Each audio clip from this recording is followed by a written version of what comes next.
ठहरो, कोई जरूरत नहीं पुलिस को मेरे दरवाजे पर बुलाने की। मगर बड़े भैया ये रवि, मैं अभी तक मरा नहीं हूं। घर की छोटी मोटी उलझने मैं खुद सुलझा सकता हूं। साहब जी इन्हें डांटिए, अभी का भी डांटिए। अरे छोटी मालकिन के गहने चोरी हो गए और ये लोग हम पर शक कर रहे हैं। ये लोग सोच रहे हैं कि वो गहने हम कहीं बेचा है।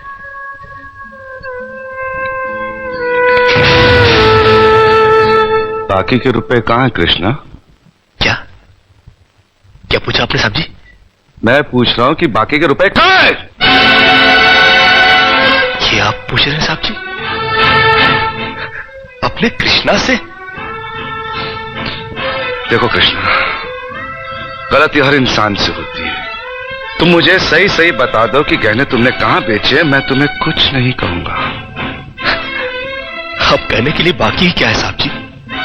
एक छोटा सा सवाल पूछ के आपने बहुत कुछ कह दिया है साहब जी। कृष्णा, बात को आगे मत बढ़ाओ। बात आगे बढ़ चुकी है साहब जी, बात आगे बढ़ चुकी है। अब तो आप पुलिस को ही बुलाइए।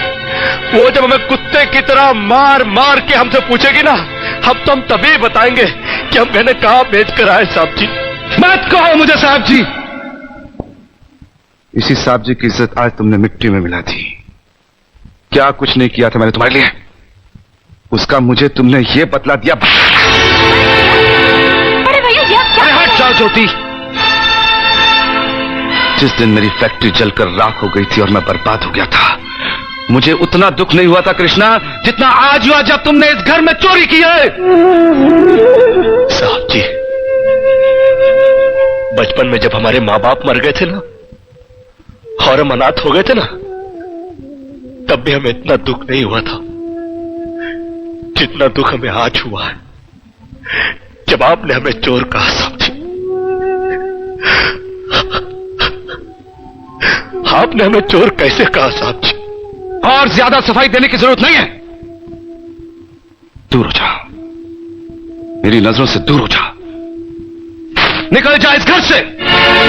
अरे इस घर से ही क्या, इस गांव को ही छोड़कर चले जाएंगे।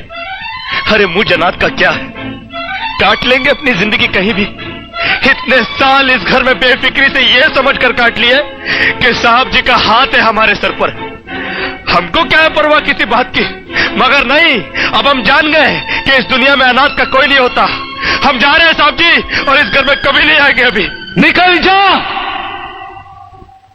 दोबारा इस घर की दहलीज में कदम भी रखा तो मेरा मरा हुआ मुंह देखेगा तू। अरे नहीं नहीं नहीं, मुझ नौकर के लिए अपने दिल को दुख देने की कोई जरूरत नहीं। मैं कदम भी नहीं रखूंगा यहाँ पर।